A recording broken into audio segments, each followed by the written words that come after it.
Welcome to the Tech Egg. Don't get scrambled. Enjoy the video.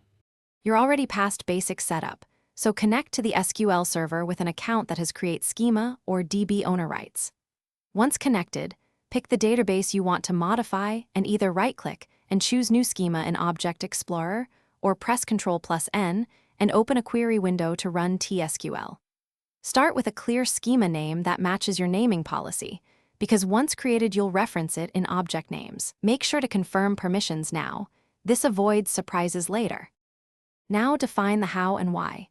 Choose a schema name and explicitly set the owner via authorization so ownership chaining behaves predictably. If using GUI, fill owner and review dependent object options. If using TSQL, write create schema your schema authorization DBO, and add create table, create view clauses inside the same batch to create objects atomically. Make sure you group related objects to reduce cross-schema permissions. Once done, validate names and dependencies to prevent runtime errors. Complete the process by refreshing Object Explorer and running quick tests. Select from new tables, execute stored procedures, and verify schema-qualified names work. Then grant minimal permissions at the schema level with grant statements so applications can function. If you need to move existing objects, use alter schema your schema transfer old schema. Object.